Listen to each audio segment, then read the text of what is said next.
Boxing Day, 1898. The Gatton Divisional Hall was alive with music and sweat and the particular joy of young people who believe they have forever. Michael Murphy, 29 years old, watched his sisters dance. Norah, the sensible one, Ellen, the beauty. Their faces flushed with summer heat and possibility. At 10 o'clock, they said their goodbyes, climbed into the borrowed sulky. The horse stamped once, eager to move. They had 8 miles to travel through the Queensland darkness. They made it 3. In the middle of Tent Hill Road, something blocked the path. Sliprails. Fence logs laid across the dirt. Michael handed the reins to Norah. "Stay in the cart." The sulky lurched sideways. The sisters screamed. And from the shadows of the gum trees, something moved toward them. The next morning, William McNeil followed the crooked wheel tracks off the main road, through an open gate, into Moran's paddock. At first he thought they were sleeping, 3 figures in the summer sun. Then he saw the ants, crawling across their faces, into their open mouths, over their open eyes. Michael lay face down in the dirt, Ellen beside him back to back. 28 feet away, Norah rested on the blood-soaked rug. All 3 had their hands tied behind their backs with their own handkerchiefs. All 3 had their legs arranged with their feet pointing west. This signature, this ritual of positioning, has never been repeated in Australian criminal history, and it has never been explained. But who did this? Who lay in wait on a dark road for 3 innocent siblings returning from a canceled dance? Was it a stranger? A drifter with blood on his hands? Or was it someone they knew? Someone who watched them leave that night and followed? The police would take 48 hours to arrive. By then, 40 townspeople had trampled the crime scene. The bodies were already buried. To understand how Australia's greatest murder became Australia's greatest failure, we have to go back to the beginning, to a farm on Blackfellows Creek, to a family with 10 children and a secret, and to a night when 3 of them climbed into a cart and rode into the darkness. In the summer of 1898, 6 miles south of the small town of Gatton, there stood a farmhouse on the banks of Blackfellows Creek. It was not a grand house. 5 rooms, timber walls gone gray with age, a corrugated iron roof that sang in the rain and burned in the sun. But it was home to 12 souls, and in the colony of Queensland, that made it a kingdom. The Murphys had come from Ireland 30 years before. Daniel Murphy Sr. had arrived with nothing but his hands and his hunger, and he had used both to carve out 300 acres of rented pasture land from the Australian bush. His wife, Mary, had given him 10 children, 6 sons and 4 daughters, and together they had built something respectable. Respectable. That word meant everything to Mary Murphy. She was a woman of fierce Catholic faith in a land that tested it daily. She had watched her children grow strong in the Queensland sun. She had taught them their prayers and their duties, and the importance of keeping their name clean. And she had watched one of them betray everything she held sacred.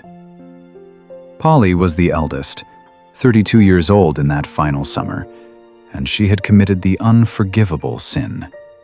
She had married a Protestant. William McNeil was his name, a butcher from Westbrook, a man who attended the wrong church, prayed the wrong prayers, and had stolen Mary Murphy's firstborn daughter to do the same. The wedding had been held in a Protestant chapel. Mary had not attended.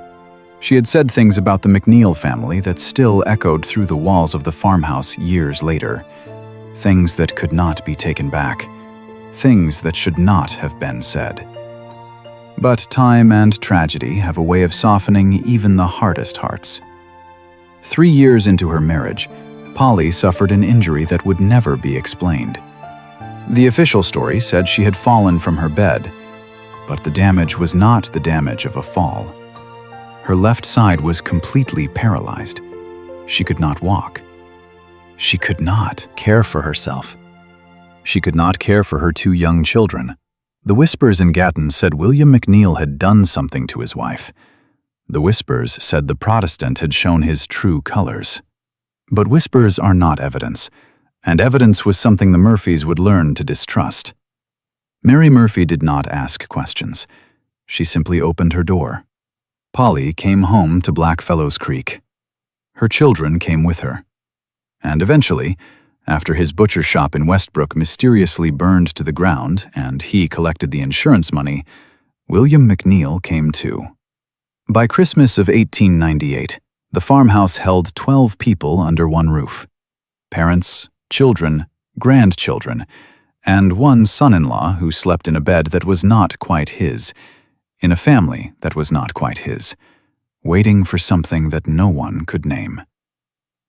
Let me tell you about the Murphy children, the ones who matter to this story. Michael was 29, the third born, the golden son.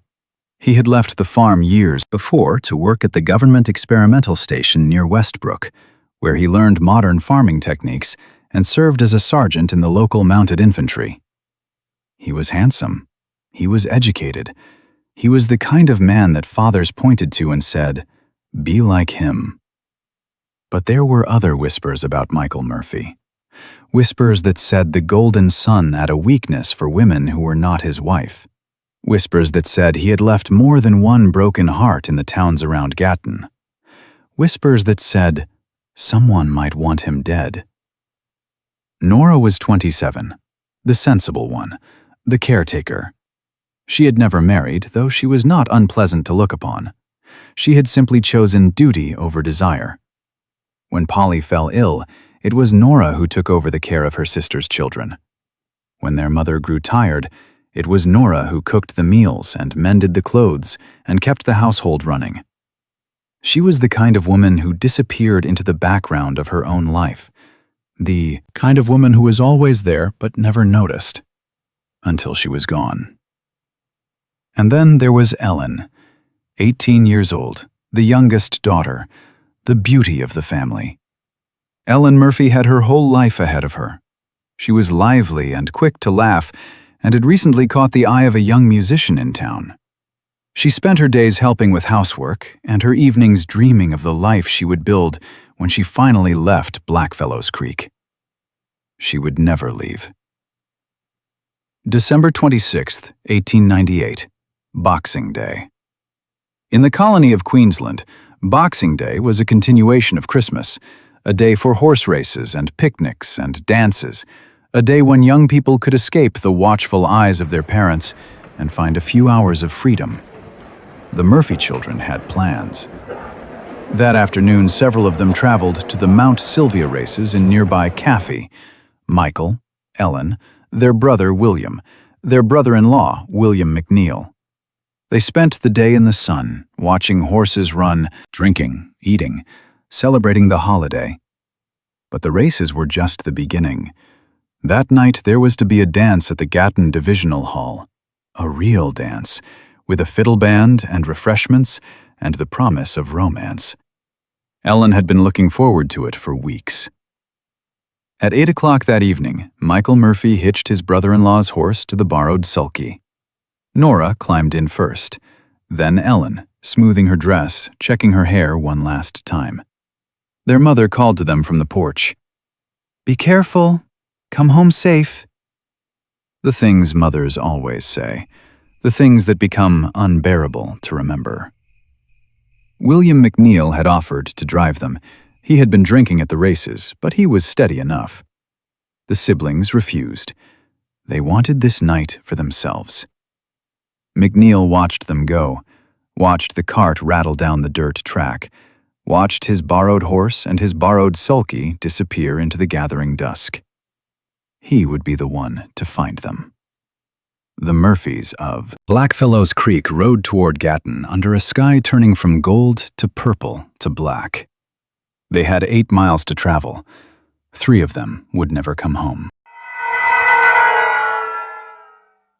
The road from Blackfellows Creek to Gatton wound through 8 miles of open country, dairy paddocks and wheat fields, scattered farmhouses with lamps glowing in windows, the dark shapes of cattle standing motionless in the gathering night. Michael held the reins loosely. The horse knew the way. Behind him, his sisters talked quietly about the evening ahead. Ellen wondered aloud if the young musician would be there, the one with the kind eyes who had smiled at her last month at the general store. Norah told her not to get her hopes up. Ellen laughed and said hope was all she had. They were young. They were happy. They had no reason to believe this night would be different from any other. Gatton, in 1898, was a town of 449 souls. It sat at the crossroads between Brisbane and the Darling Downs, a stopping point for travelers and a gathering place for the farmers who worked the fertile Lockyer Valley. There were 2 hotels, a general store, a police station, with a single sergeant. And on this night, there was supposed to be a dance. The Murphy siblings arrived at the Gatton Divisional Hall just after 9 o'clock. The building was dark. Michael climbed down from the sulky and approached a small group standing near the entrance. Their faces told the story before their words did. The dance had been called off. Too few attendees. The musicians had packed up and gone home. There would be no fiddles tonight, no laughter, no romance. Ellen took the news hardest. She had spent 2 hours preparing for this evening, had borrowed her mother's good brooch, had practiced what she might say if the musician asked her to dance. And now there would be nothing. Just the long ride home through the darkness, and another ordinary day tomorrow. Norah placed a hand on her sister's arm. There'll be other dances. Michael returned to the sulky. His face was unreadable in the darkness. We could go to the hotel, he said. Have a drink. Wait and see if anything starts up later. The Brian Baru Hotel stood just down the street. Through its windows they could see movement, hear fragments of music and conversation. Life continuing despite the cancelled dance. The sisters considered the offer. A drink might be pleasant. The company might lift Ellen's spirits. But the hour was already late, and their mother would worry if they did not return at a reasonable time. And there was something else, something unspoken.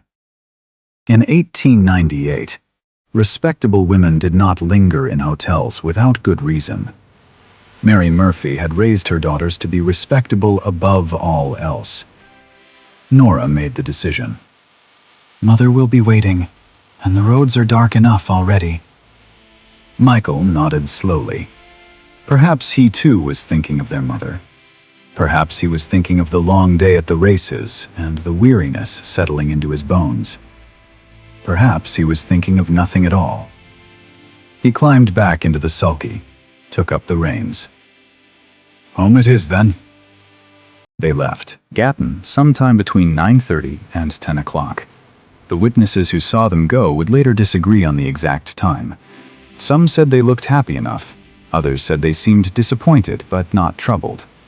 No one said they looked like people riding toward their deaths. The road home was called Tent Hill Road. It ran southeast from Gatton through open farmland, past scattered homesteads and paddocks divided by timber sliprails. During the day it was a pleasant journey. Rolling hills, green grass, the blue haze of distant mountains. At night it was something else entirely. The sisters huddled close together in the back of the sulky. The night had grown cooler, and neither had brought a coat. Ellen rested her head on Norah's shoulder. Perhaps she was already half asleep, dreaming of the dance that never happened. They had traveled this road hundreds of times. Michael could have driven it blindfolded. Every bend, every dip, every gate and sliprail along the way. The horse knew it too, plodding steadily forward without needing guidance. Perhaps that was why none of them noticed. Perhaps that was why the darkness felt no different from any other night. Perhaps that was why they did not see the shadow waiting by the side of the road. There is a particular quality to the Australian night that visitors from other lands find unsettling. The silence is too complete, the darkness too absolute. The stars burn with a cold indifference, and the land stretches on forever without comfort or mercy. A person could scream, and the sound would be swallowed whole. A person could vanish, and the earth would not notice. The Murphy siblings had 3 miles left to travel. The sulky had a distinctive feature that William McNeil knew well. One of the wheels had been damaged in an accident months before. It wobbled slightly as it turned, leaving an uneven track in the dirt that was unlike any other cart in the district. This wobbling wheel would be the thread unraveled everything. The breadcrumb trail that led back to the bodies. But that discovery was still hours away. Michael may have been talking. Or perhaps they rode in comfortable silence. The statements given later would be vague on this point, because no one was there to hear.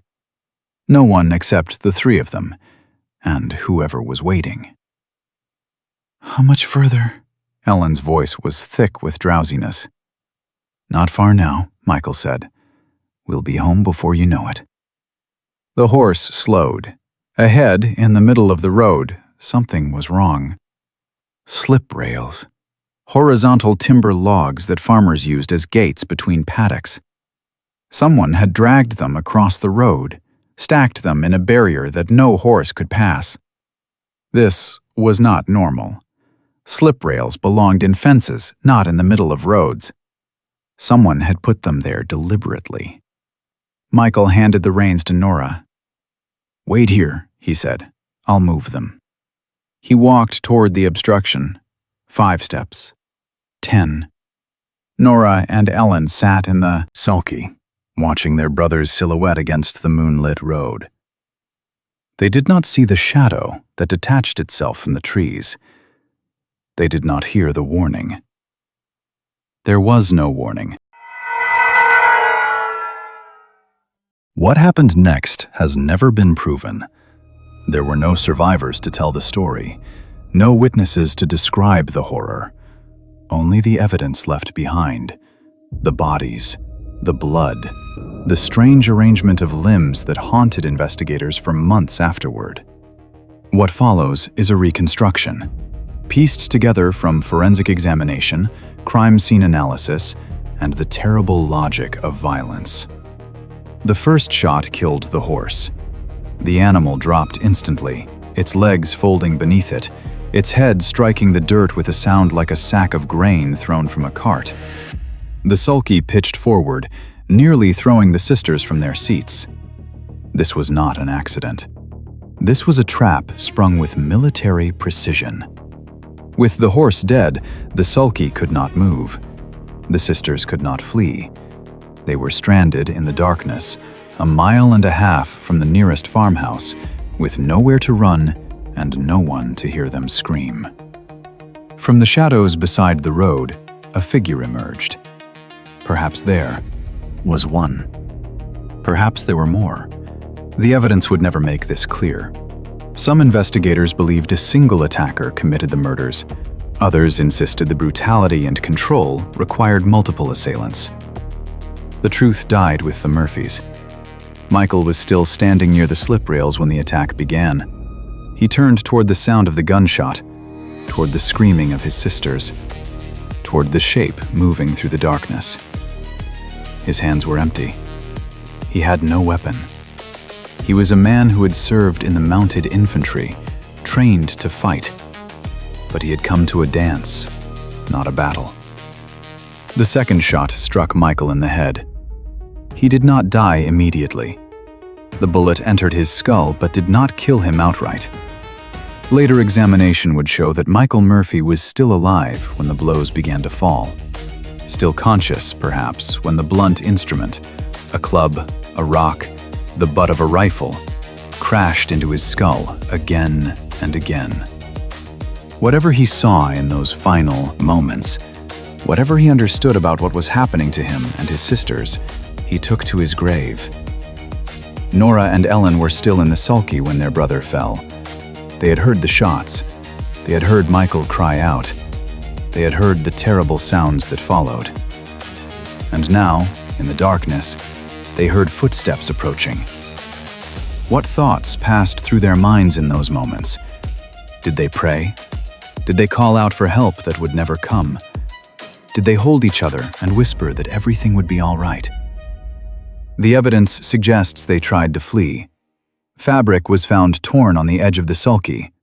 A shoe was discovered several yards from where the bodies lay.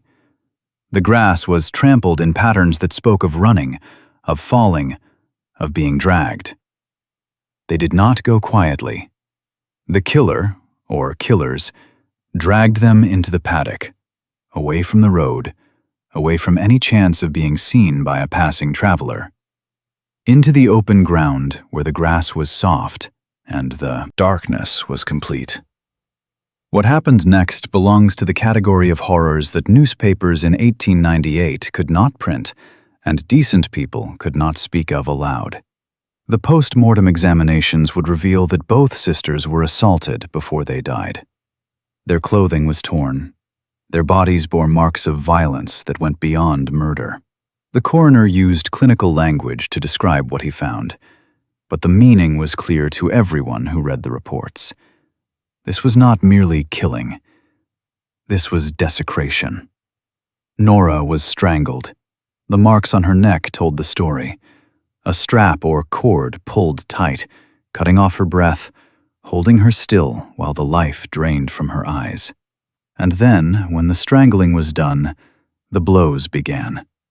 Her skull was crushed so severely that her brain protruded from the wound. Ellen was bludgeoned. Her skull was fractured on the left side, multiple impacts.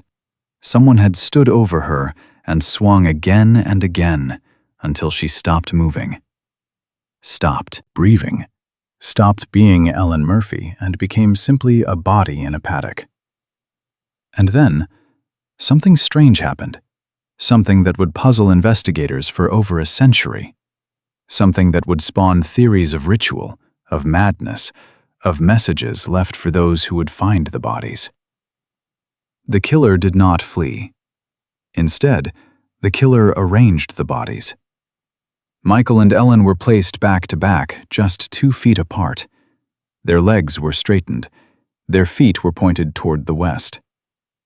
Norah was moved 28 feet away. A rug, perhaps from the sulky, perhaps brought by the killer, was spread beneath her. She was laid upon it almost tenderly, her legs arranged to match her siblings, her feet also pointing west. The sisters' hands were tied behind their backs with their own handkerchiefs, white fabric against pale skin. A final indignity, or a signature, or something else entirely. Why? Why would a murderer take the time to arrange bodies with such precision? Why the triangular pattern? Why the feet pointing west? Why the rug beneath Norah but not the others? Was it ritual? Was it a message? Was it the compulsion of a diseased mind that found order in the chaos of violence? No one knows. The arrangement has never been repeated in Australian criminal history. It matches no known pattern of behavior, no documented ritual, no cultural practice that investigators could identify. It was unique, it was deliberate, and it was never explained. The killer walked away into the darkness, left the bodies in the grass, left the horse dead between the shafts, left the sulky tilted at its strange angle, left the sliprails scattered across the road. And the hours passed. Midnight came and went. The stars wheeled overhead. The temperature dropped. Dew formed on the grass and on the bodies lying in it. At the Murphy farmhouse, 8 miles away, a lamp still burned in the window. Mary Murphy sat waiting for her children to come home, listening for the sound of hooves on the track. Wondering why they were so late, she would wait all night, and when morning came, William McNeil would saddle a horse and ride out to find them. The flies found them first. December 27th, 1898. The Murphy household woke to an empty yard. The sulky was not in its usual place. The horse was not in the paddock.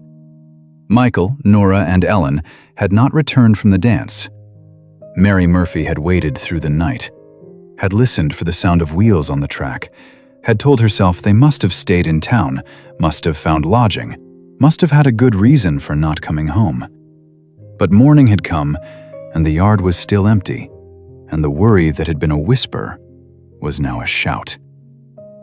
William McNeil appeared in the doorway. He had slept poorly. The drink from the races still sat heavy in his stomach, and his head throbbed with each beat of his heart. But something in his mother-in-law's posture pushed the discomfort aside. "They didn't come home." Mary Murphy's voice was flat, controlled, the voice of a woman holding herself together by force of will. McNeil looked at the empty yard, at the track leading toward Gatton, at the morning sun, climbing higher over the hills. "The cart," he said slowly. "It has a bad wheel. Could have broken down somewhere on the road." It was a reasonable explanation. The sulky was old and unreliable. The wheel had been wobbling for months. A breakdown on a dark road would explain everything: the delay, the silence, the failure to send word. But Mary Murphy's eyes said she was not convinced. McNeil saddled one of the farm horses and rode out before 8 o'clock. He told himself he would find them stranded somewhere along the road, waiting for help, annoyed but unharmed. He told himself there would be a simple explanation. He told himself the knot in his stomach was just the lingering effects of yesterday's drinking. The road to Gatton unrolled before him. Familiar country, paddocks he had passed 100 times, farmhouses where he knew the families by name. Everything ordinary, everything as it should be, except for the wheel tracks. McNeil knew his own sulky. He knew the wobble of that damaged wheel, the uneven track it left in the dirt. And there it was, unmistakable, turning off Tent Hill Road through a gap in the fence where Sliprails had been removed. This made no sense. There was no reason for Michael to leave the road here. This was Moran's paddock, empty grazing land, nothing but grass and scattered trees and something else. Dark shapes in the grass, perhaps 100 yards from the road. At first, they looked like sleeping cattle, or bundles of discarded clothing, or... He rode closer. The shapes resolved themselves. The sulky, tilted at an angle. The horse, his horse, lying motionless between the shafts. And beyond them, in the grass, 3 figures. At first, McNeil's mind refused to process what he was seeing. They were sleeping, he told himself. They had stopped here for some reason and fallen asleep in the grass. It was a warm night. They were tired from the dance. They were simply sleeping. But people who are sleeping do not lie so still. People who are sleeping do not attract flies. He dismounted, walked forward on legs that felt like they belonged to someone else. Michael lay face down in the dirt. His skull was wrong, misshapen. Dark stains spread beneath him. Ellen was beside him, back to back. Her dress was torn. Her hair had come undone. Her face was turned away, and McNeil could not bring himself to look at it directly. And Norah lay 28 feet away, on a rug. A blood-soaked rug spread neatly beneath her body, as if someone had prepared a bed for her. Her hands were behind her back. Her skull was crushed so badly that... McNeil would later give a statement to police. In it, he described this moment with words that would be quoted for over a century. "I thought they were sleeping in the sun. After I got a bit closer, I saw the clothing of the girls was disarranged. and then I could see the ants crawling all over them. I did not go any further. He did not check for signs of life. He did not examine the wounds. He did not touch the bodies or move the sulky or look for evidence of who had done this terrible thing. He simply backed away, step by step, until he reached his horse. And then William McNeil did something that would be questioned for decades afterward. He did not ride directly to the police station. He rode to the Brian Boru Hotel. The hotel was quiet at this hour, a few men drinking tea, a barmaid wiping down tables. They looked up when the door crashed open. They saw a man with a face the color of ash, eyes that had seen something they could not unsee. "They're dead," McNeil gasped. "Michael, Norah, Ellen. They're dead in Moran's paddock. Someone's killed them all." The news spread like fire through dry grass. Within minutes, men were running for their horses. Women were calling to their children. The word murder passed from mouth to mouth, growing louder with each repetition. 40 people, perhaps more. They poured out of Gatton and onto Tent Hill Road. Farmers and shopkeepers and laborers, men who had known the Murphys, women who had danced with Michael, children who should never have seen what waited in that paddock. They did not wait for police. They did not preserve the scene. They trampled through the paddock in their desperation to see, to understand, to confirm the horror that McNeil had described. 40 pairs of boots, 40 people walking where the killer had walked, standing where the killer had stood, destroying every footprint, every drag mark, every piece of evidence that might have led to justice. Later, investigators would call this the first catastrophe, the first in a chain of failures that would doom any chance of solving the murders. But in that moment, no one was thinking about evidence. No one was thinking about preservation or procedure or the proper way to handle a crime scene. They were thinking about the Murphy children, about the bodies in the grass, about the horror of what had been done to them. Only after the crowd had departed did William McNeil ride to the police station. He found Acting Sergeant William Arrell alone. The sergeant listened to McNeil's account with growing alarm. 3 murders, a prominent family, bodies arranged in a pattern that made no sense. Arrell grabbed his hat and followed McNeil back to the scene. By the time he arrived, the damage was done. The grass was flattened for yards in every direction. Footprints overlapped footprints. Whatever story the ground might have told was now illegible, erased by the boots of 40 curious townspeople. Arrell took no notes. He conducted no interviews. He made no effort to identify who had been at the scene or what they might have observed. Instead, he delegated 2 locals, a magistrate named Thomas Wilson and a bootmaker named William Devitt, to guard what remained of the scene while he returned to town to send a telegram to Brisbane. Neither Wilson nor Devitt would take their duty seriously. More people would come. More evidence would be destroyed. And in Brisbane, 61 miles away, the telegram would sit unopened for nearly 20 hours. Because it was a public holiday, and no one was checking the urgent messages.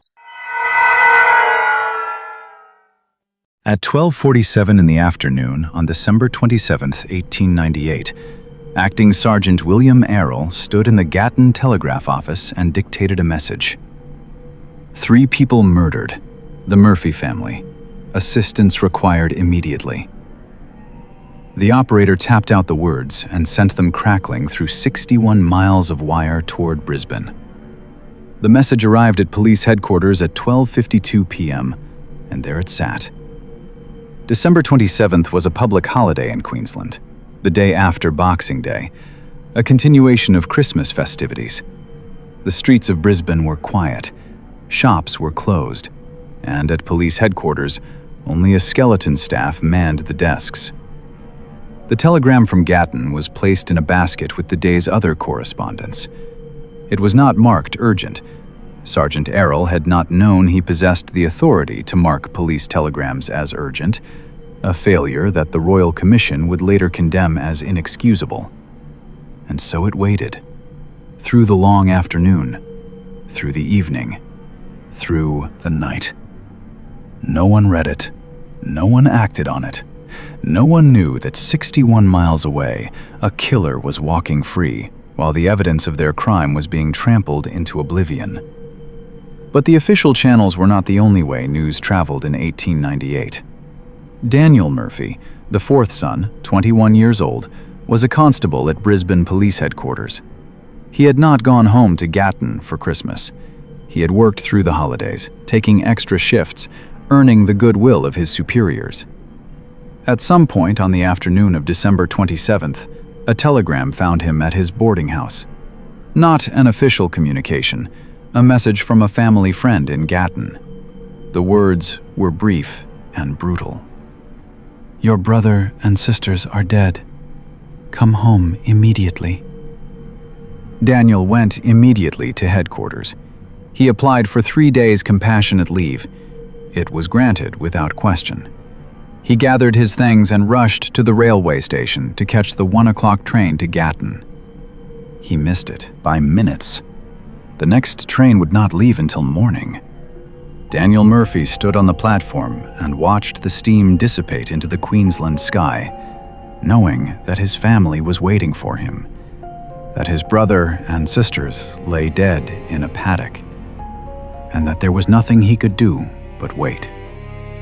He returned to headquarters, and there, in the corridors of the Criminal Investigation Branch, Daniel Murphy made a discovery that would later become a centerpiece of the Royal Commission's inquiry.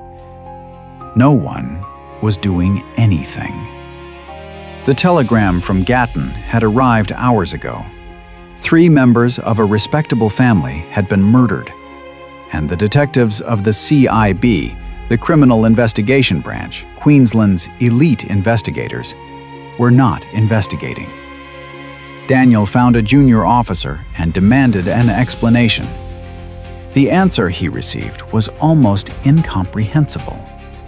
Rumors were circulating, the officer said, that the murders were a hoax. Inspector Frederick Charles Urquhart was the head of the Criminal Investigation Branch. He was a man of aristocratic Scottish ancestry and English boarding school education. He had run away from home as a teenager, worked his way to Australia on a merchant ship, and clawed his way up through the ranks of the Queensland police force through sheer force of will. He was also, by all accounts, arrogant beyond measure, sensitive to criticism, unwilling to consider any opinion that did not align with his own. The kind of man who believed he was always the smartest person in the room and resented anyone who suggested otherwise. On the afternoon of December 27th, Inspector Urquhart had heard the rumors from Gatton. He had seen the telegram sitting in the basket, and he had done nothing. A hoax, he had decided. Country people exaggerating. A family dispute blown out of proportion. Nothing that required the attention of Brisbane's finest detectives on a holiday. Daniel Murphy found someone who would listen. He told them what he knew. 3 siblings, a cancelled dance, bodies in a paddock. This was not a hoax. This was not an exaggeration. His brother and sisters were dead, and every hour that passed was an hour the killer used to escape. At 4 o'clock in the afternoon on December 28th, nearly 28 hours after the telegram arrived, someone finally walked into Inspector Urquhart's office and told him the murders were real. Urquhart received the information. He nodded. He set down his pen. And then he waited 5 more hours before informing the Commissioner of Police. At 9 o'clock that night, nearly 33 hours after the telegram arrived, the Commissioner of Police was finally informed of the Gatton murders. He ordered Urquhart to take 2 detectives and proceed to Gatton immediately. There was a train leaving Brisbane at midnight. It would have gotten the investigators to Gatton by the early hours of December 29th. It would have saved precious time. Urquhart did not take it. The reasons for this decision were never adequately explained. Perhaps Urquhart was tired. Perhaps he believed a few more hours would make no difference. Perhaps he simply did not care enough about 3 dead Irish Catholics in a country town to inconvenience himself. Whatever the reason, Inspector Frederick Urquhart went home. He slept in his own bed, and at 7:30 the following morning, December 29th, 48 hours after the bodies were discovered, he finally boarded a train to Gatton. By the time he arrived, the crime scene had been trampled by dozens of townspeople. The bodies had been buried, the evidence had been scattered, contaminated, destroyed. And the killer had a 2-day head start. While Urquhart slept, the Murphy siblings were laid to rest. December 28, 1898, less than 48 hours after their deaths. Before the chief investigator had arrived. Before proper autopsies had been conducted. Before anyone in authority had examined the wounds, or photographed the bodies, or documented the evidence that might have led to their killer. A local magistrate had authorized the burials. He believed the autopsies were complete. He assumed permission had been granted. He was wrong on both counts. William McNeil paid for all 3 funerals. Inspector Urquhart arrived in Gatton on the afternoon of December 29th. He did not go to the crime scene first. He went to the cemetery. The graves were fresh, the dirt was still loose, and beneath it lay the 3 victims whose bodies held the answers to questions Urquhart had not yet thought to ask. He would order the bodies exhumed 8 days later. By then, decomposition would have destroyed much of what remained. The Royal Commission would later describe the delays as incomprehensible. They would speak of a rotten system and culpable indifference. They would use words like failure and negligence and dereliction of duty. But words would not bring the Murphys back. Words would not undo what had been done. And somewhere, the killer watched and waited and understood that they had gotten away with murder. Inspector Frederick Urquhart arrived in Gatton on the afternoon of December 29th with 2 detectives and a mandate to solve Queensland's most shocking crime. He had 48 hours of lost time to make up, a contaminated crime scene to examine, 3 bodies already buried in the local cemetery, and a town full of witnesses whose memories were already beginning to fade and contradict each other. He began by reviewing what little evidence remained. The crime scene told him almost nothing. 40 pairs of boots had walked where the killer walked. The grass was trampled flat in every direction. Whatever footprints might have led away from the bodies, toward the road, toward the trees, toward a waiting horse or an escape route, were gone. Who authorized the public to access this scene? Urquhart demanded. The local sergeant shifted uncomfortably. The magistrate looked away. No one wanted to answer. The sulky had been moved. The horse had been dragged away and buried. Sliprails that had blocked the road were scattered and could not be identified with certainty. Someone, no one could remember who, had washed the blood from the cart before it was photographed. Every piece of evidence that might have pointed to the killer had been handled, moved, cleaned, or destroyed by people who thought they were helping. The autopsies were another disaster. Dr. von Lossberg, the government medical officer from Ipswich, had arrived at the Brian Boru Hotel on the afternoon of December 27th. He had spent approximately 1 hour examining 3 bodies that bore evidence of gunshot wounds, blunt force trauma, strangulation, and sexual assault. 1 hour for 3 victims. In a case that would require understanding the precise sequence of wounds, the type of weapons used, the positioning of attacker and victim. Von Lossberg had not opened the bodies, had not conducted internal examinations, had noted a bullet wound in Michael Murphy's skull, but had not extracted the bullet, had observed injuries consistent with sexual assault, but had not documented them in detail. When questioned later, von Lossberg would offer a peculiar defense. He claimed he had been suffering from blood poisoning, that he had told Sub-Inspector Galbraith he had not completed the autopsies, that he had advised against burying the bodies. Galbraith would testify to the exact opposite. He would swear that von Lossberg told him the examinations were complete, that no mention was made of blood poisoning or incomplete work. Someone was lying. The Royal Commission would never determine who. 8 days after the burial, Urquhart ordered the bodies exhumed. January 5th, 1899. The Queensland summer was at its peak. Temperatures climbed above 90 degrees, and beneath the soil of St. Mary's Cemetery, 3 bodies had been decomposing for more than a week. The smell reached the workers before the coffins cleared the ground, sweet and thick and wrong. The smell of flesh returning to the earth, the smell of evidence rotting away. Dr. Ray conducted the second examinations. He worked more carefully than von Lossberg. He opened the skulls. He documented the fractures. He searched for the bullet that von Lossberg had noted, but not retrieved. The findings confirmed what everyone already suspected, while revealing how much had been lost. Michael Murphy had been shot twice in the head. The bullets had entered at close range, but had not exited. One bullet was finally recovered from his skull, flattened and deformed, impossible to match to any specific weapon with the technology of 1898. His skull had been fractured by multiple blows from a heavy, blunt instrument.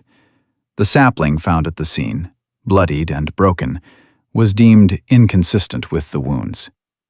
Something else had been used: a club, a rifle butt, a rock, something the killer had taken with them. Norah Murphy's examination revealed the marks of strangulation, a ligature pressed into her throat with terrible force.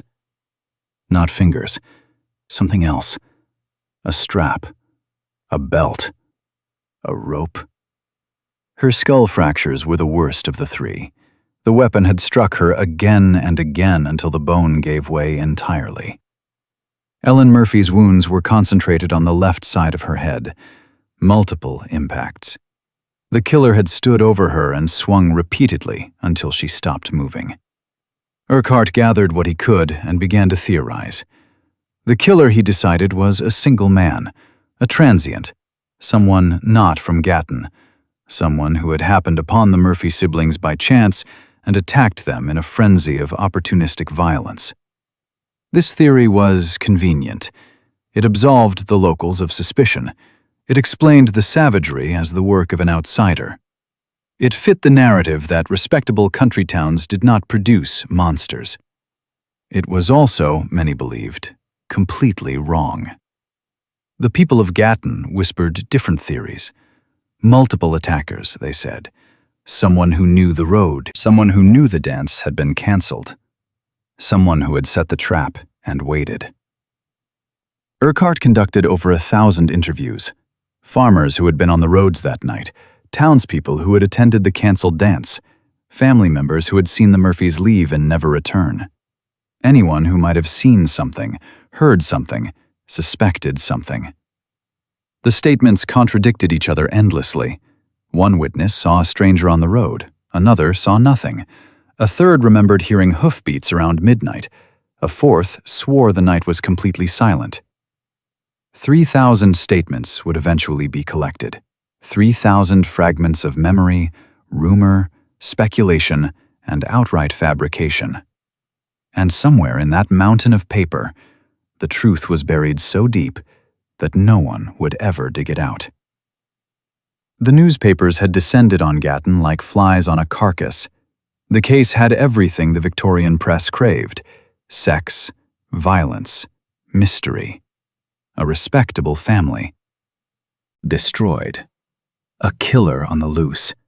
And a police force that seemed utterly incapable of doing its job. The relationship between Urquhart and the press deteriorated rapidly. Every article that questioned his methods, every editorial that criticized the delays, every whispered suggestion that the investigation was failing, all of it enraged the inspector. He refused to share information, dismissed reporters' questions with contempt, made enemies of the very people who shaped public opinion. On January 3rd, the Queensland government announced a reward of £1,000 for information leading to the conviction of the killer. £1,000. More money than most working people would see in a decade. Enough to buy a farm.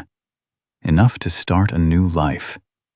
Enough, the government hoped, to loosen tongues and break silences. The reward brought forward hundreds of tips. Most were worthless. Grudges disguised as evidence, neighbors settling scores, madmen confessing to crimes they could not have committed. And somewhere in the noise, if there had ever been a witness who knew the truth, their voice was drowned out. The investigation was failing. Everyone could see it. And Inspector Urquhart, rather than adapt, rather than consider that his theories might be wrong, dug in deeper. He would find his vagrant killer. He would prove the newspapers wrong. He would vindicate himself and his methods. And in his single-minded pursuit of the wrong theory, he would let the real killer slip away. In the weeks following the murders, Inspector Urquhart needed a suspect. The newspapers were howling for an arrest. The public was demanding justice. And somewhere in his files, Urquhart believed, there was a name that would make all of this go away. He found one. The wrong one. Richard Burgess was a drifter, a thief, a man with a criminal record that stretched back years. He had been released from prison on November 30th, 1898, less than a month before the murders. His most recent conviction was for the rape of an elderly woman near Toowoomba, just 20 miles from Gatton. To Inspector Urquhart, Burgess was perfect. A violent criminal, a transient with no fixed address, a man who had been in the area at approximately the right time. He fit the theory of a lone vagrant killer like a key in a lock. The police found Burgess on January 6th, 60 miles north of Toowoomba. He was arrested for peculiar behavior, a charge vague enough to hold anyone the police wanted to question.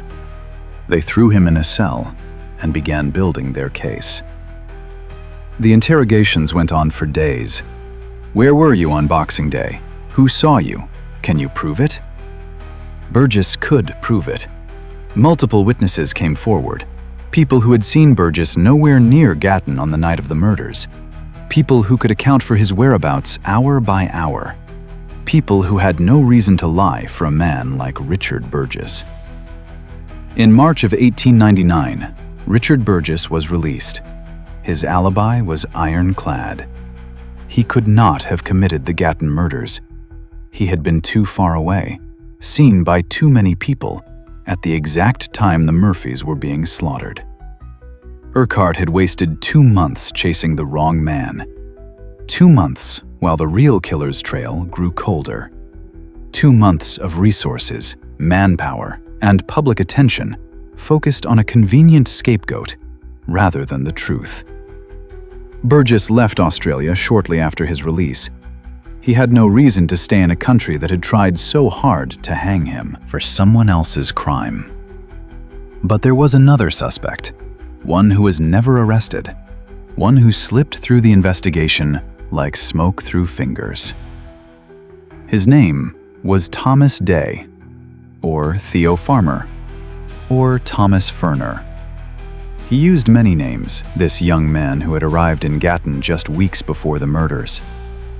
Day was employed by William Bell, the local butcher. He lived in a small hut approximately 900 feet from the murder scene. 900 feet. Close enough to hear screams on a quiet night. Close enough to walk there and back in minutes. The whispers about Thomas Day started almost immediately. He had been seen. Multiple witnesses reported seeing a man matching Day's description lurking near Tent Hill Road on the nights before the murders. Watching. Waiting. As if he were learning the rhythms of who traveled that road and when. And then there was the blood. Days after the murders, someone noticed stains on Day's jumper. Dark stains. The color of dried blood. A constable was informed. He told Day not to wash the garment until it could be examined. Day washed it anyway. The police questioned him. Day's answers were unsatisfying, but not incriminating. He could not fully account for his movements on the night of the murders. There were gaps in his story, hours he could not explain. But sleeping alone is not an alibi, and suspicious behavior is not evidence. Without the blood-stained jumper, without a witness who could place him at the scene, without a confession, the police had nothing that would hold up in court. Shortly after being questioned, Thomas Day did something unexpected. He enlisted in the Australian Army. It was, perhaps, a way to escape the suspicion that followed him through Gatton, a way to put distance between himself and the Whispers, a way to become someone else, with a new uniform and a new purpose and a new life, far from the paddock where the Murphys died. In May of 1899, Thomas Day deserted. He vanished from his post, vanished from the army, vanished from Queensland entirely, and for a year, no one knew where he had gone or what name he was using. In 1900, a man checked into Sydney Hospital under the name Thomas Ferner. He was dying. Self-inflicted gunshot wound. There was nothing the doctors could do but make him comfortable and wait. Before he died, Thomas Ferner, Thomas Day, wrote a note. The contents of that note have been debated for over a century. It did not contain a confession, not exactly, but it contained something almost as damning. Day's note alluded to his presence at the Gatton scene. He acknowledged being there that night, but he blamed Richard Burgess for the actual killings. Burgess, who had been 60 miles away. Burgess, whose alibi was unbreakable. Was this a confession disguised as an accusation? Was Day admitting he was there while deflecting blame to someone he knew could never be convicted? Or was it the rambling of a dying man, confused and desperate to clear his conscience of something, anything, before the end? 6 years later, in 1906, workers found a revolver buried near the butchery where Thomas Day had been employed. 4 chambers had been fired. The same number of shots used in the Oxley murder, a killing that occurred weeks before Gatton, and the Gatton murders combined. The gun could not be definitively linked to either crime. Too much time had passed. The evidence was circumstantial at best. But the coincidence haunted investigators. 4 shots, 2 crimes, 1 gun. And Thomas Day, who had worked 900 feet from where the Murphys died, who had washed blood from his clothes, who had fled and changed his name, and finally put a bullet in his own head. And then there was the man no one wanted to suspect, William McNeil, the brother-in-law, the Protestant who had married into a Catholic family, the man whose wife had suffered a mysterious injury that left her paralyzed, the man whose butcher shop had burned, down just before Christmas. The whispers about McNeil were quieter than the whispers about Day, more reluctant. He was family, after all. He had found the bodies. He had paid for the funerals. Surely a guilty man would not do those things. But the questions lingered. Why had he gone to the hotel before the police? Why had he insisted on paying for all 3 funerals? What had really happened to his wife? And where, exactly, had he been between 10 o'clock and midnight on Boxing Day? His mother-in-law provided his alibi, Mary Murphy, who despised him. Mary Murphy, who had called his family worse than Chinamen. She swore William McNeil was in bed, in the room next to hers, on the night her children were murdered. Would she lie to protect him? Or would she lie to protect her family's reputation from an even darker scandal? The answer has never been found. By the summer of 1899, the people of Queensland had had enough. 5 months had passed since the Gatton murders. No arrests had been made. No charges had been filed. The killer, or killers, remained free. And the police force that was supposed to protect the public had been exposed as incompetent, arrogant, and utterly incapable of solving the most notorious crime in the colony's history. The government had no choice. On May 31st, 1899, Governor Lamington appointed a royal commission to investigate not the murders themselves, but something equally damning: the Queensland police force. The commission was led by Alexander Francis Douglas, a man known for his methodical mind and his intolerance for excuses. He was joined by Samuel Grimes and Thomas O'Sullivan. Together, they would spend months examining every failure, every delay, every missed opportunity that had allowed a killer to escape justice. The hearings began in August 1899 at the Treasury Buildings in Brisbane. Public galleries were packed. Journalists filled every available seat, their pencils ready to record the humiliation of Queensland's finest. And one by one, the men who had failed the Murphy family were called to account. Acting Sergeant William Errol was among the first to testify.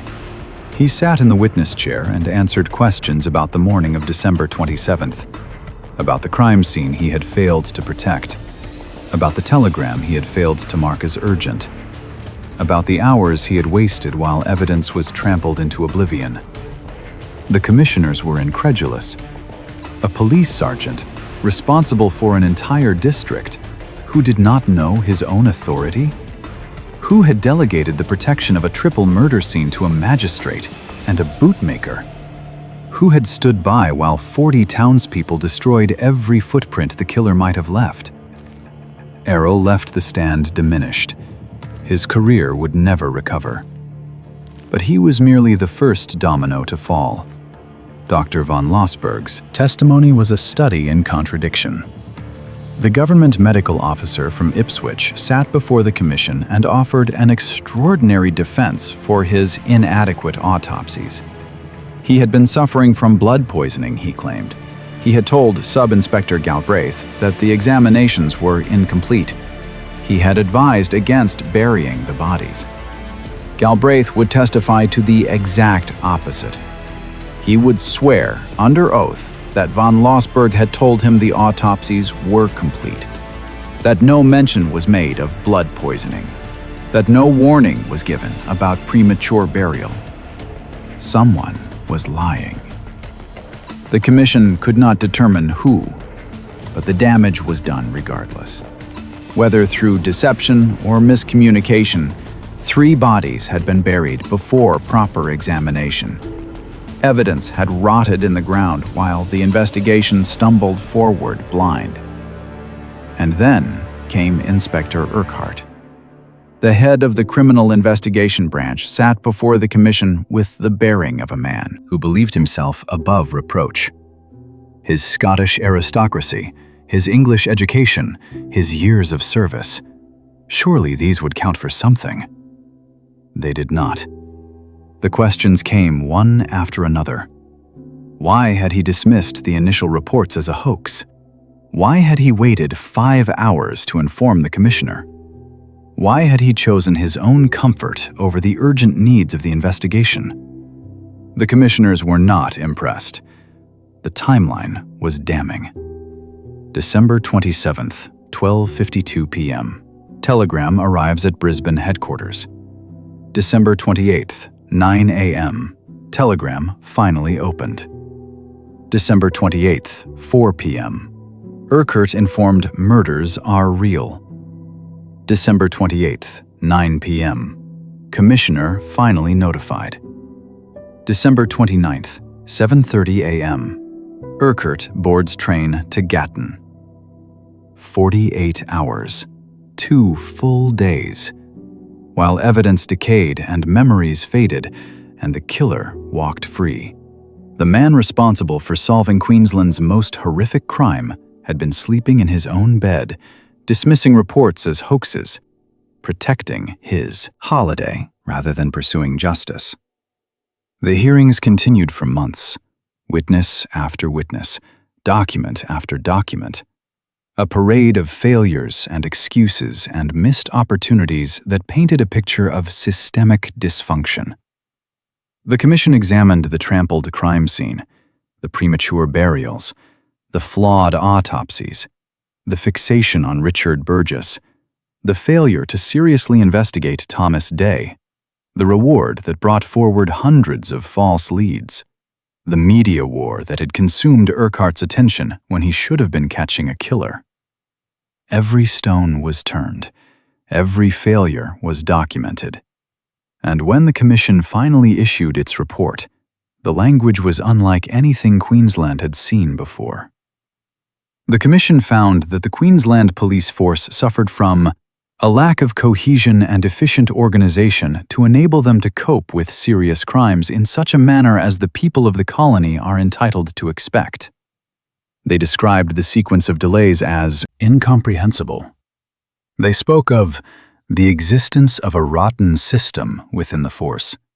They accused Inspector Urquhart of culpable indifference to his duty to the public. Inspector Urquhart's reputation was destroyed. He would remain in the police force. There was no mechanism to remove him for incompetence rather than corruption. But his authority was gone. His credibility was gone. Every case he touched from that moment forward would carry the stain of Gatton. The commission had done its work. It had exposed the failures. It had assigned blame. It had recommended reforms that would, slowly, over decades, transform the Queensland Police into a more professional organization. But there was one thing the commission could not do. It could not bring Michael, Norah, and Ellen Murphy back to life. It could not undo what had been done to them in that paddock on Boxing Day. It could not name their killer or bring that person to justice. The Royal Commission of 1899 answered the question of how the investigation failed. It documented every misstep with clinical precision. It assigned blame to specific individuals and systemic failures. But the question that mattered most, who killed the Murphy siblings and why, remained unanswered. And in that silence, the killer's secret remained safe. Somewhere, perhaps still in Gatton, perhaps fled to the other side of the world, the person who had stood in Moran's paddock and arranged 3 bodies with their feet pointing west was still breathing, still walking, still carrying a truth that would never be spoken. The system had been judged rotten. The killer had been judged never. The case was never officially closed. No arrest was made. No trial was held. No verdict was rendered. The Gatton murders simply faded, swallowed by time and newer tragedies and a world that moved on while 3 bodies remained in the ground with their questions unanswered. But some people could not let go. For over a century, amateur detectives and professional historians have returned to Gatton. They have sifted through the archives. They have walked the roads the Murphys traveled. They have tried to answer the question that has haunted Australia since Boxing Day, 1898. Who did this, and why? The theories are many. None have been proven. All contain elements of truth and speculation intertwined so tightly that separating them has become impossible. Theory 1. The Revenge of Joe Quinn. In 2013, Brisbane researcher Stephanie Bennett published a theory that sent shockwaves through the community of Gatton murder obsessives. The killer, she argued, was not Thomas Day, Richard Burgess, or William McNeil. The killer was a swagman named Joseph Quinn, and his motive was revenge.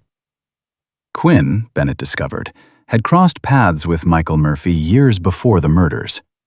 During the Great Shearers' Strike of 1891, a brutal conflict between workers and landowners that tore Queensland apart, Michael Murphy had allegedly exposed Quinn's criminal past during a confrontation in Longreach. The humiliation had cost Quinn dearly. His reputation among his fellow workers, his standing in the community of itinerant laborers who depended on trust and solidarity to survive. He had been marked as a criminal, and in the harsh world of the Queensland bush, that mark was a death sentence for a man's livelihood. According to Bennett's research, Quinn spent years nursing this grudge, moving from town to town, using multiple aliases to evade police and creditors, and eventually finding himself in the Gatton district in December of 1898. Bennett's evidence was circumstantial but compelling. She found archival police records documenting Quinn's movements. She discovered a contemporary report from an informant known as Special Agent Smith that detailed Quinn's use of multiple aliases and his skill at evading authorities. The theory explained several puzzling aspects of the crime. The trap on the road suggested premeditation, someone who knew the Murphys would be traveling that night. The savagery suggested personal hatred, not random violence. The escape suggested someone who knew the district well enough to vanish without a trace. But there were problems. No physical evidence ever linked Quinn to the scene. No witness placed him in Gatton on Boxing Day. The motive, revenge for a 7-year-old humiliation, seemed thin to some, though others pointed out that grudges in the bush could simmer for decades. Bennett's theory remains exactly that, a theory. Persuasive to some, rejected by others, never proven. Theory 2. Multiple attackers. From the beginning, many people in Gatton believed the murders were not the work of a single man. The logistics seemed impossible for one person to manage. 3 adult victims. Michael Murphy was a trained militiaman, strong and capable. Subduing him while simultaneously preventing 2 women from fleeing would have required either superhuman speed or additional hands. And then there was the arrangement of the bodies, moving 3 bodies, positioning them precisely, tying hands, spreading a rug, pointing all their feet toward the west. This took time. This took care. This suggested either a killer who was completely undisturbed for hours, or multiple people sharing the work. The multiple attacker theory raised its own questions. If several people killed the Murphys, how did they all keep silent? How did none of them ever confess, or boast, or let slip the truth in a moment of drunkenness or guilt? In a town of 449 people, secrets are hard to keep. Yet this secret, if it existed, was kept perfectly for over a century. Theory 3. The family connection. The darkest theory of all suggested that the answer lay not in strangers or swagmen, but within the Murphy family itself. William McNeil's alibi was provided by his mother-in-law, the same woman who had called his family worse than Chinamen, the same woman who had refused to attend her own daughter's wedding because it was held in a Protestant church. Would Mary Murphy lie to protect the man she despised? The whispers went further. Some suggested that Michael Murphy's rumored affairs had created enemies closer to home than anyone wanted to admit, that the respectable Murphy family had scandals they were desperate to conceal, that the murders, however terrible, might have been preferable to the truth coming out. These rumors were never substantiated. They may have been nothing more than the cruel gossip that follows any tragedy. But they persisted, generation after generation, because they answered a question that no other theory could. Why did the Murphy family seem so reluctant to push for justice? Why did some witnesses feel the investigation was being quietly obstructed from within? Theory 4. The serial killer. Just weeks before the Gatton murders, another killing shocked Queensland. On December 7, 1898, 15-year-old Alfred Stephen Hill was murdered near Oxley Creek, just outside Brisbane. He had been shot. His body showed signs of a struggle. The crime was never solved.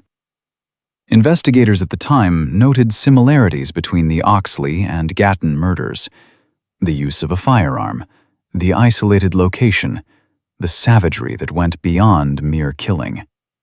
And one detail that would not emerge until years later: the revolver found near Thomas Day's former workplace in 1906 had 4 chambers fired.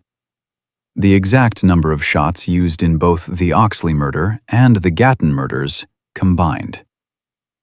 Was Thomas Day a serial killer? Had he murdered Alfred Hill as practice, or pleasure, before graduating to the Murphy siblings? Did the same hand that pulled the trigger in Oxley Creek pull it again on Tent Hill Road? Historian Caroline Stevenson documented 26 similarities between the Oxley and Gatton cases: the profile of the killer, the methodology, the escape without witnesses. She argued that the 2 crimes were connected, committed by the same person or persons. If she was right, then the Gatton murders were not an isolated horror. They were part of a pattern. And the killer, perhaps Thomas Day, perhaps someone else entirely, may have claimed more victims than we will ever know. The truth is simple and terrible. We do not know who killed Michael, Norah, and Ellen Murphy. We may never know. Every theory has its evidence and its gaps. Every suspect has their circumstantial ties and their reasonable doubts. The case has been examined by police and journalists and historians and amateur detectives for over 125 years, and none of them has found the answer. Perhaps Joe Quinn killed them for revenge. Perhaps Thomas Day killed them for reasons we cannot fathom. Perhaps William McNeil killed them, and Mary Murphy lied to protect what remained of her family. Perhaps a conspiracy of townspeople exacted some dark justice that the community swore never to reveal. Or perhaps none of these theories are correct. Perhaps the real killer was someone whose name was never recorded, whose connection was never discovered, whose secret died with them long ago. The only ones who knew the truth are dead, and they are not talking. Today, Gatton is a town of nearly 7,000 people. It sits where it has always sat, at the crossroads between Brisbane and the Darling Downs. The railway still runs through. The farms still stretch toward the horizon. The summers are still brutal, and the winters are still mild, and the land is still indifferent to the humans who work it. But beneath the surface of this ordinary Australian town, there is a wound that has never fully healed. At St. Mary's Catholic Church, 3 graves sit in a row: Michael, Norah, Ellen. The headstones have been replaced over the years as the originals weathered and crumbled, but the names remain, the dates remain, and people still come to visit. Locals who grew up with the story, tourists who discovered it online, amateur detectives who stand at the graves and wonder if the answer is somehow hidden in the earth beneath their feet. Every resident of Gatton has an opinion. Every family has passed down their own theory, their own suspicion, their own version of events that may or may not bear any resemblance to the truth. The murders have become part of the town's identity, an inheritance that no one asked for but no one can escape. The Gatton murders have never lacked for attention. Books have been written, documentaries have been filmed, podcasts have devoted episodes to parsing the evidence and debating the theories. Every few years, a new researcher claims to have solved the case, and the media descends on Gatton once again, and the town endures another round of cameras and questions and speculation. Some residents welcome the attention. It brings tourists to a town that might otherwise be overlooked. It keeps the memory of Michael, Norah, and Ellen alive when they might otherwise have been forgotten. Others resent it. They see the documentaries and the podcasts as exploitation, turning their community's tragedy into entertainment, reducing 3 human beings to characters in a mystery that exists only to be solved. The Gatton murders changed Queensland forever, not in the way the Murphy family would have wanted, not through justice served or a killer caught, but through the slow, grinding machinery of institutional reform. The Royal Commission of 1899 had exposed a police force that was, in its own words, rotten.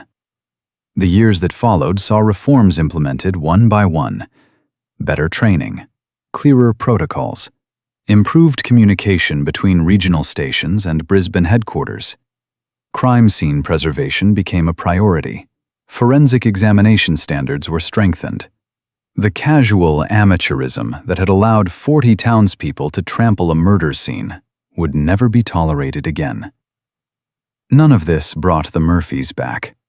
None of this caught their killer. But it ensured that when the next tragedy struck, and there would always be a next tragedy, the response would be better, faster, more competent. The Murphys' deaths had meaning, even if that meaning was purchased at a terrible price. The Murphy family did not end on Boxing Day, 1898. Daniel and Mary Murphy had 10 children. 3 were murdered. 7 survived.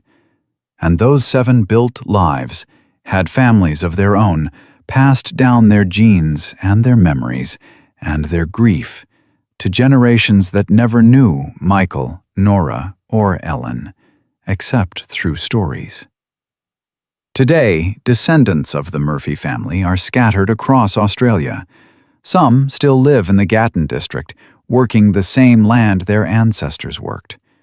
Others have moved to cities, built careers, raised children who know the story only as family history rather than living memory. For them, the mystery is not abstract, it is personal. The victims were not strangers whose deaths make for compelling entertainment. They were great-great-aunts and uncles. They were family. And the unanswered questions, who did this? Why? Are not puzzles to be solved for intellectual satisfaction. They are wounds that have never closed. If you drive south from Gatton on the Tent Hill Road, you will pass the place where it happened. There is no marker, no memorial, just a paddock beside the road, indistinguishable from any other paddock in the Lockyer Valley. Cattle graze there sometimes. Grass grows and dies and grows again. The seasons turn as they have turned for 125 years. Most people drive past without a second glance. They do not know that 3 young people died here. They do not know about the Sliprails or the gunshots, or the bodies arranged with their feet pointing west.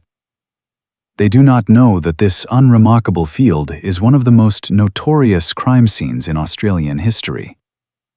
Perhaps that is as it should be.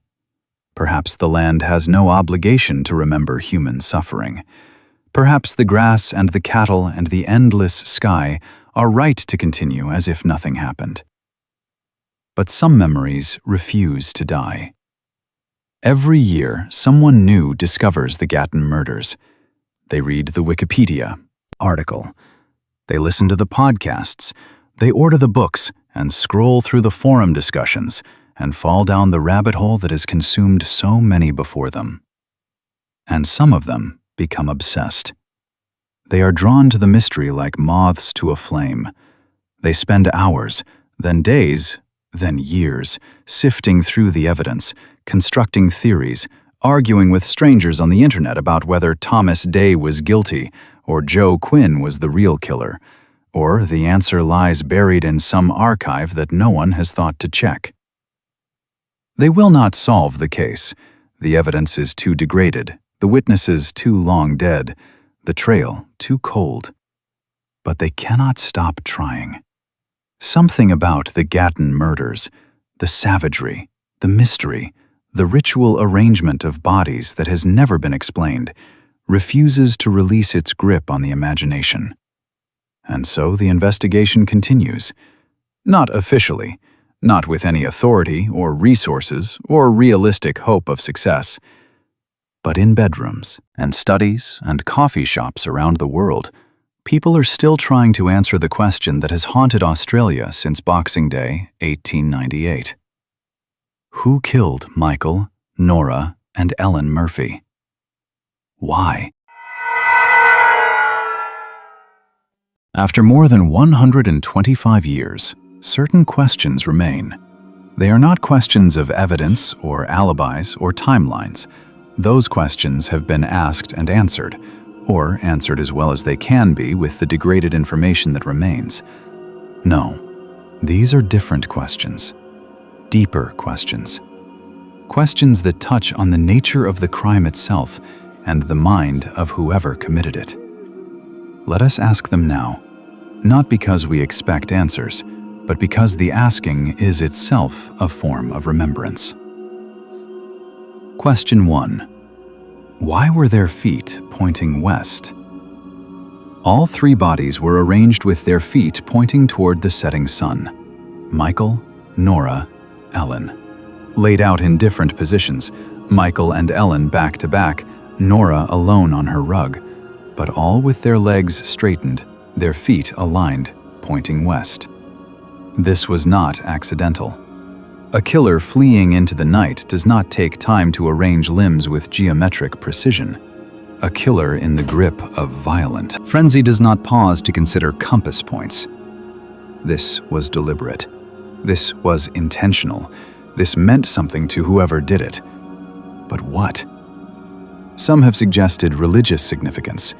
In certain Christian traditions, the dead are buried facing east, toward the rising sun, toward Jerusalem, toward the direction of Christ's return. Was the westward positioning a deliberate inversion, a mockery of faith?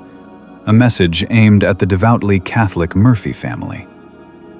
Others have proposed practical explanations. The killer was facing west. The moonlight was coming from the east. The arrangement was simply a matter of convenience that has been overinterpreted by generations of amateur detectives looking for meaning where none exists. But no one believes that. Not really. The arrangement was too precise, too consistent. All three bodies, positioned identically, despite being killed at different moments and in different ways. This took effort. This took care. This took a mind that found something important, something necessary, in making sure their feet pointed west. We will never know what. Question 2. Why the rug beneath Norah? Michael and Ellen lay in the grass. Their bodies were placed on bare ground, exposed to the earth and the insects and the summer heat. But Norah was different. Beneath Norah's body, the killer spread a rug, neatly, carefully, as if preparing a bed, as if showing a tenderness that was grotesquely at odds with the violence that had been done to her. Where did the rug come from? Some believe it was taken from the sulky, a blanket or travel covering that the Murphys had brought with them. Others suggest the killer brought it themselves, planning in advance for this specific element of the arrangement. Why Norah and not the others? Was she special to the killer in some way? Was there a relationship, real or imagined, that demanded this final gesture of horrifying intimacy? Or was she simply the last to die, the one the killer had the most time to arrange? The rug speaks of something beyond mere killing. It speaks of ritual, of meaning, of a mind that was not simply violent but organized, purposeful, driven by internal logic that we cannot access. What was that logic? We will never know. Question 3. Who knew the dance was canceled? The Murphys arrived in Gatton at 9 o'clock to find the dance canceled. They turned around and headed home. Somewhere on that dark road, a killer was waiting. But how did the killer know they would be on that road at that time? If the dance had proceeded as planned, the Murphys would have stayed in Gatton until midnight or later. They would have traveled home with other attendees, perhaps in a convoy of carts and horses. They would not have been alone on that road at 10 o'clock. The cancellation was announced that day. Word spread through Gatton in the hours before the event. Anyone who was paying attention would have known that the Murphy siblings, who lived 8 miles out of town and would surely have left already, would be returning home early, alone, in the darkness. This suggests premeditation, planning. A killer who was watching the Murphys, tracking their movements, waiting for an opportunity. It also suggests the killer was local, or at least present in Gatton that day. Someone who heard about the cancellation. Someone who understood what it meant for the Murphy siblings' travel plans. A stranger passing through would not have this information. A random vagrant would not know to set a trap on this road at this hour. Whoever killed the Murphys almost certainly knew them, knew their habits, knew their route home, knew they would be vulnerable that night. But who? We will never know. Question 4. What does the triangle mean? The bodies formed a triangle with the sulky. Michael and Ellen, 2 feet apart. Norah, 28 feet away on her rug. The sulky, 17.5 feet from Michael, 36 feet from Norah. The angles precise, the distances deliberate. Triangles carry symbolic weight in dozens of cultures and belief systems. The Holy Trinity, the 3 fates, the alchemical symbol for fire, the pyramid that points toward heaven. Was the killer invoking one of these meanings, creating a monument to something we cannot understand? Or was it simpler than that? Perhaps the triangle was merely the shape that emerged from the practicalities of arrangement. Michael and Ellen killed together, placed together. Norah killed last, placed where there was room. The sulky where it had stopped. No meaning at all, just the geometry of circumstance interpreted as ritual by minds desperate to find pattern in horror. But that explanation satisfies no one. The precision was too exact. The care was too evident. Someone took time, probably hours, to create this scene, to position these bodies, to make sure that whoever found them would see exactly what the killer wanted them to see. What did the killer want us to see? We will never know. Question 5. Who were you? This is the question beneath all other questions. Not Thomas Day or Richard Burgess or William McNeil or Joe Quinn. Not a name from a list of suspects, but the actual person. The human being who stood in that paddock on Boxing Day, 1898, and did these things. Who were you? Were you young or old? Strong or clever? Did you plan this for months, or seize an opportunity in a moment of madness? Did you know the Murphys personally, or were they simply in the wrong place at the wrong time? Did you feel remorse afterward? Did you lie awake at night, haunted by what you had done? Or did you feel nothing at all, a void where conscience should have been? Did you live a long life? Did you marry, have children, grow old surrounded by people who never knew what you had done? Did you carry the secret to your grave, dying peacefully in your bed while the Murphys rotted in theirs? Or did guilt consume you? Did you end your own life like Thomas Day in Sydney Hospital? Did you leave a note that almost confessed but not quite, a final act of cowardice from someone who could not face what they had become? Who were you? We will never know. And perhaps that is the final horror. Not the murders themselves, though they were horror enough, but the not knowing, the absence of an ending. The story that can never be completed because the last chapter was written by someone who never stepped forward to read it aloud. Come with me now, one last time, to a paddock outside Gatton. It is early morning. The sun is rising over the Lockyer Valley, painting the sky in shades of gold and pink. Dew clings to the grass. A crow calls from a distant fence post. The world is waking, as it has woken every morning for 125 years since 3 young people drew their last breaths in this place. Stand here. Be still. Listen. There is nothing to see. No marker, no memorial, no plaque explaining what happened here. Just grass and dirt and the endless sky. The land has forgotten, or chosen not to remember. The earth that drank their blood has long since washed it away. But stand here long enough, and you might feel it. A weight in the air. A thickness that has nothing to do with humidity. The sense that something happened here that the universe has not entirely processed. That the violence was so sudden, so senseless, so wrong, that reality itself still carries the scar. Or perhaps that is just imagination. Perhaps there is nothing here but grass and wind and the stories we tell ourselves to make sense of the senseless. Michael Murphy was 29 years old when he died. He had worked hard, built a reputation, served his community. He had his whole life ahead of him, a career, perhaps a family, decades of ordinary joys and sorrows that were stolen from him on a dark road. Norah Murphy was 27. She had given her youth to caring for others, her sister's children, her aging parents.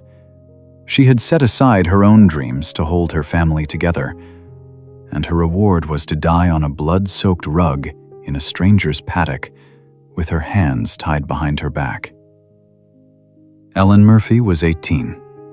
She had barely begun to live. She had hopes and crushes and dreams of escape. She had spent her last evening preparing for a dance, checking her hair in a mirror, imagining the life she would build when she finally left Blackfellows Creek. She never left. Not the way she wanted to. They deserved better. They deserved to grow old, to see the new century arrive, to watch Australia become a nation, to hold grandchildren and tell stories, and die peacefully in their beds surrounded by people who loved them.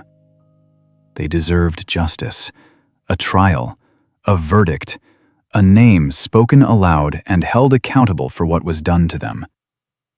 They deserved to have their killer face the consequences, to know that their deaths meant something, that the world would not simply shrug and move on. They received none of these things. Instead, they received silence. The case was never closed because it was never solved. It sits in the archives of the Queensland Police Service alongside thousands of other files gathering dust. Periodically, someone pulls it out, reviews the evidence, hopes that fresh eyes might see something that generations of investigators missed. They never do. The evidence is too degraded. The witnesses are too long dead. The trail, which was already cold by the time that Inspector Urquhart arrived in Gatton, has now been frozen for over a century. There is nothing left to find, nothing left to prove. Nothing left but questions that will never be answered. And yet we remember. Every year on Boxing Day, someone in Gatton thinks of the Murphys, pauses for a moment, says a prayer or lights a candle, or simply holds them in their heart. Every time someone discovers the case, in a book, on a podcast, through a late-night internet search, the Murphys live again, if only for a few hours. Their story is told. Their names are spoken. Their faces are seen by eyes that had never looked upon them before. This is not justice. This is not closure. This is not the ending that Michael, Norah, and Ellen deserved. But it is something. It is the refusal to forget. The insistence that their lives mattered. The stubborn human need to bear witness to suffering, even when we cannot explain it, or prevent it, or make it right. The sun is setting over Moran's paddock. The shadows are lengthening across the grass. The air is cooling. Soon it will be dark, and the paddock will look much as it looked on that night in 1898, when 3 young people rode into a trap they never saw coming. Somewhere out there, in a grave we cannot identify, in ashes scattered to the wind, in bones that returned to the earth decades ago, the killer rests.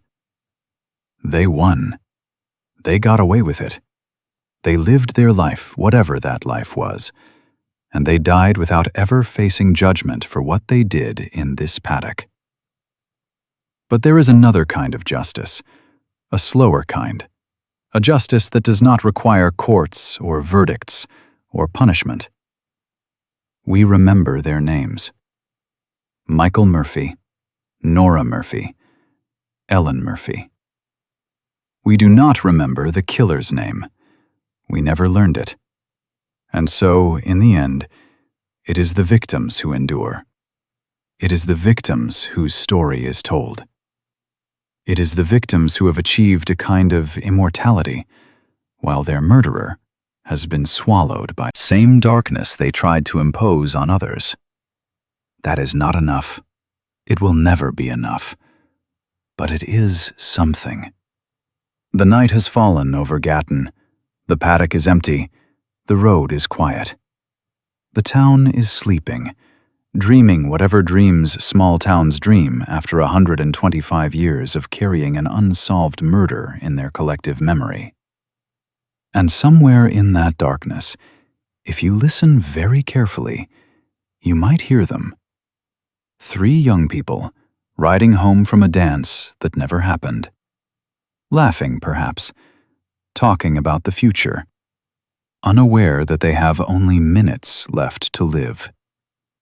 They are still out there, still traveling that road, still frozen in the moment before everything changed. And they always will be.